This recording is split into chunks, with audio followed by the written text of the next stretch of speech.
Y mientras tanto, la noticia que se genera a esta hora de la tarde, las actas de la Reserva Federal, que se dijo en la última reunión del Comité de Mercado Abierto de la Reserva Federal. Riesgos a la baja derivados de mantener una postura demasiado restrictiva durante demasiado tiempo. Hay ya quien advierte dentro de esa Reserva Federal de Jerome Powell que los peligros están sobre la mesa, y hay ya quien le dice al presidente de la Reserva Federal que hay que tener cuidado, que se considere o que se empiece a considerar que ya los tipos están en el punto máximo, que inevitablemente el siguiente paso es empezar a bajar los tipos de interés, provocar de manera efectiva ese recorte en la política monetaria, la de endurecimiento a la que hemos asistido en el último año y medio. De momento, las actas de la Reserva Federal ya señalan que el progreso de la inflación, el progreso a la baja,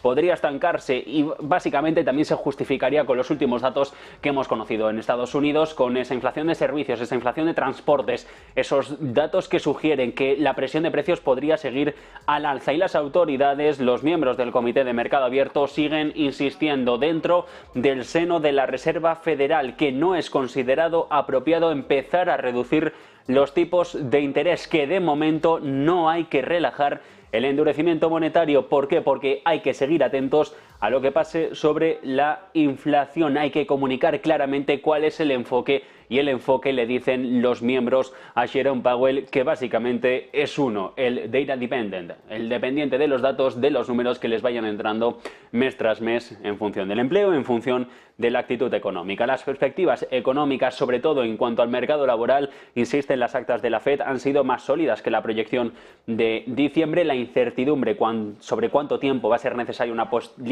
una postura política restrictiva es todavía uno de los grandes debates que se abren a esta hora de la tarde en el seno de la Reserva Federal. De momento los mercados reaccionan, y a esta hora de la tarde tenemos al S&P 500 pendiente de lo que pueda suceder en unos minutos.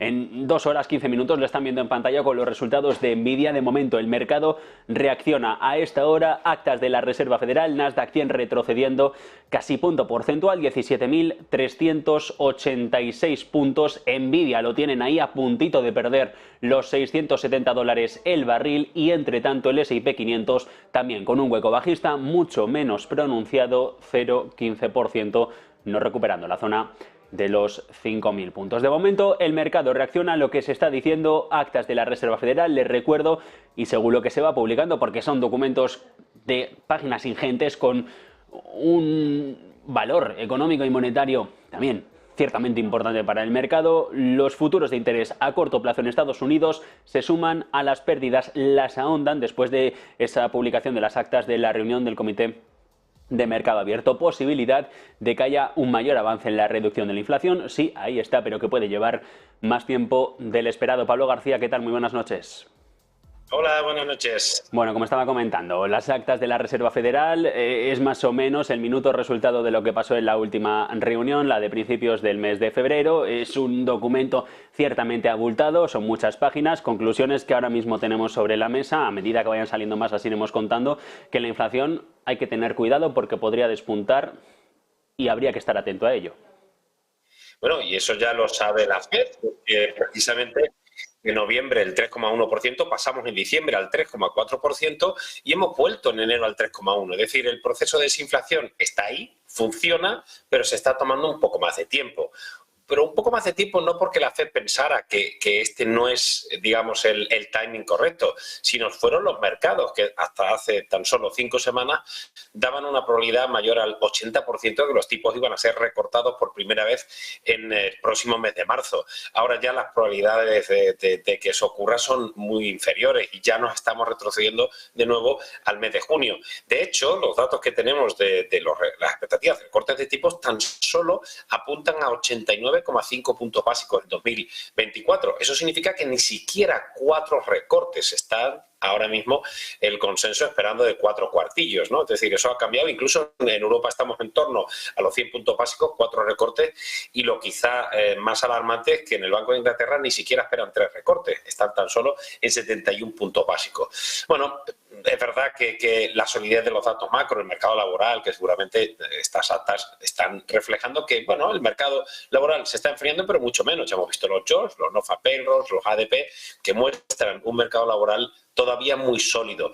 Quizá lo curioso de todo esto es que el mercado, que ha cambiado esa expectativa de recortes de tipos, volviendo a retrasarla, no ha tenido una toma de beneficios, y eso creo que ha sido porque la solidez de los datos macro y micro han sido en Estados Unidos excepcionales, ya con 4/5 de los resultados del cuarto trimestre bien publicados. En torno al 80% del Standard & Poor's se ha publicado por arriba de lo previsto. Yo creo que ese ha sido el contraste, ¿no? Porque si no, como decimos los economistas, ceteris paribus, hubiéramos tenido un recorte desde pues, estos 5.000 puntos, ¿no? que ahora pierde el Standard & Poor's, o incluso ese extraordinario récord que hemos visto en Japón, en Europa, incluso la recuperación también del Hansen, ¿no? Este optimismo no se explicaría si no fuera porque los resultados empresariales han funcionado mucho mejor que ese retraso de expectativas. Al final, como dijo Jerome Powell hace bastante tiempo, y como esperábamos y lo hemos comentado muchas veces en Negocios de Televisión, los tipos van a estar altos durante mucho más tiempo.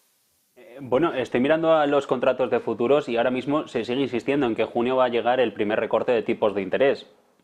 Primavera se descarta completamente entonces para que la Reserva Federal empiece ya a relajar la postura monetaria. En las actas es verdad que dicen hay que tener cuidado que el riesgo de empezar a recortar demasiado pronto está ahí y podría ser contraproducente.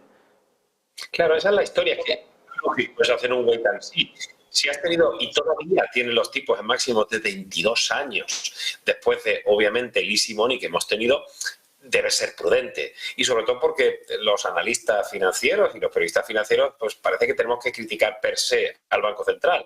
Pero creo que ha demostrado, no solo en el entorno de tipos y control de la inflación, sino también incluso, yo lo he dicho, con la crisis bancaria de los bancos regionales de marzo del año pasado, que podría repetirse, con lo que hemos visto en los últimos episodios en New York Bancorp, que fue muy contundente y sobre todo muy rápida, que no es lo mismo. Es decir, tú puedes ser muy contundente pero llegar muy tarde, o puedes llegar muy pronto pero ser poco contundente. Y la verdad es que las actuaciones del Banco Central han sido muy claras. Cuando decías, si no puede haber recortes de tipos en la reunión de marzo, yo me ciño a lo que llamamos el CME, el Fed Watch Tools o el Meeting Probabilities. Tan solo un 10,5% está previendo recortes de tipos, es decir, es muy escaso, y para mayo el 31,6% espera un cuartillo e incluso un 2,8, 50 puntos básicos. Es decir, que incluso para el 1 de mayo, la reunión del 1 de mayo, tan solo estamos hablando del 35% de probabilidad de recorte de tipos. Es decir, es que esto no tiene nada que ver, insisto, de lo que pasaba hace tan solo 5 semanas, ¿no? Pero hemos vuelto al punto de partida, ¿no? Como en la OCA, es decir, que no ha habido tantos cambios. Es decir, este era el escenario que hemos barajado Iván González Faoli desde hace mucho tiempo, y siempre nos repetíamos que el mercado era hiperoptimista y nosotros éramos optimistas con esas posiciones en tecnología, apostando por el equity, con India, etcétera. Pero lo que no entendíamos por qué el mercado quería ir en contra de lo que estaba comentando la Fed, y sobre todo los grandes pesos pesados que los escuchamos todos los días del Comité Abierto de la Reserva Federal. Así que pocas novedades, pero eso no significa que sea malo. Un primer paso en junio, previsiblemente, según lo que descuenta el mercado de recortes de tipos, ¿de qué grosor estaríamos hablando? ¿De cuánto sería este recorte? 25 puntos básicos. Me corto las manos. Y si vamos a hacer un cambio, digamos, en el pivote de tipos y estás siendo, digamos, cauteloso, wait and see, viendo los datos, no quiero precipitarme, ¿para qué vas a alarmar al mercado recortando los puntos básicos? Y sobre todo... Sí, Pablo, pero 25 puntos básicos y con Estados Unidos de elecciones, esto ataría las manos a la Reserva Federal, al menos hasta diciembre, para poder efectuar un movimiento que no se entendiera como interferencia de la Reserva Federal en la política estadounidense. Bueno, también, o sea, yo entiendo que ahí hay muchas cámaras políticas que efectivamente la Fed va a tomar partido. No, yo soy de la opinión que no lo va a hacer y no lo ha hecho prácticamente nunca. Es decir, para forzar o beneficiar a un candidato demócrata o republicano no lo veo.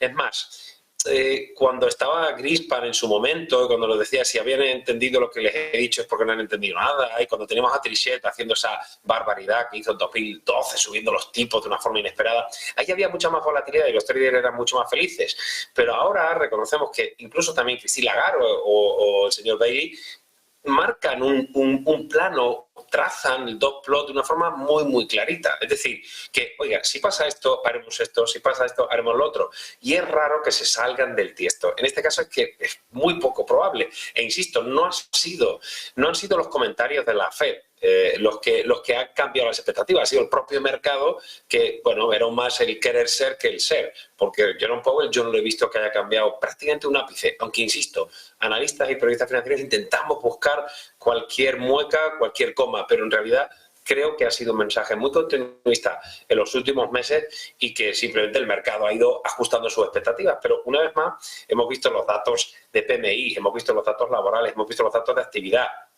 Es decir, la desaceleración ha sido tan suave como que, bueno, pues prácticamente está pasando desapercibida. Si eso fuera mucho más allá, la FED tendría que tomar medidas, cartas en el asunto para tal. Bueno, ya lo veremos, pero creo que no sería necesario. Es decir, la tentación de la Reserva Federal de recortar los tipos prematuramente cuando tienes todavía una inflación que está en el 3,1%, el 3,9%, no olvidemos la subyacente, y teniendo en cuenta que nos está ayudando los precios energéticos. Los precios del gas natural en Estados Unidos están hundidos a nivel de hace 2 años, también en Europa, aunque tuvimos a principios de ejercicio una subida de los precios energéticos, máximos de 2 meses del petróleo, pero han sido insignificantes. Ese componente es muy importante, sobre todo en Europa, ¿no? Está marcando caídas el precio de la energía en términos comparables de más del 6%. Si no fuera por la energía, la inflación en Europa no estaría en el 2,8%, el dato de enero, estaría mucho más arriba y eso es algo que preocupa.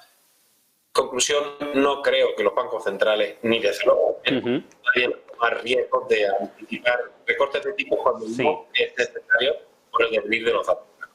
Pablo, breve porque vamos ya sin tiempo y mañana te preguntaremos, de hecho, a primera hora sobre el balance de las cuentas, pero la previa te la hago ya. Nvidia publica en 2 horas 6 minutos. La compañía podría dispararse, arrastrar al mercado. El after hours es importante con respecto a lo que pueda pasar mañana. Es muy complejo, pero desde luego hay 2 datos muy importantes. Otro día, ayer, cayó en torno, creo que fue al 4,35% y hoy está cayendo un 3,5%. Alguno puede decir, vamos a ver, no sea usted tan cenizo, porque lleva un year to date, incluso con esas caídas del más 35%, por supuesto. Pero es muy raro, en los 28 años que llevo haciendo esto, ver que una compañía que a priori va a publicar buenos resultados, que las expectativas son de que bata esos resultados, porque ojo, una cosa es que los resultados sean buenos o malos y otra cosa es que sean mejores o peores. Lo que va a cotizar el mercado es que sean buenos, no que sean buenos, sino que sean mejores o peores. Y ahí es donde está la historia, es que las expectativas son tan altas, cotizando a los niveles actuales, que es muy complicado que lo batan. Y esta caída ya en los 2 últimos días, de en torno al 7-8%, inquieta un poco, ¿no? Que haya alguien que esté tomando beneficios antes de esperar a la publicación, y eso podría arrastrar un poco al mercado. Estamos muy largos de tecnológicas y es normal que si tienes unas plusvalías muy importantes las mantengas en cartera, pero hemos recomendado a los clientes que no han entrado en esta compañía esperar, como hace el señor Jerome Powell, esperar y ver es lo más sensato viendo la valoración actual de una excelente compañía como Nvidia. Pues con esto nos quedamos, Pablo, y lo dicho, mañana a primera hora te preguntamos sobre el balance de los números. Un placer. Fenomenal, gracias. Chao. Buen descanso. Nosotros, mientras tanto, lo que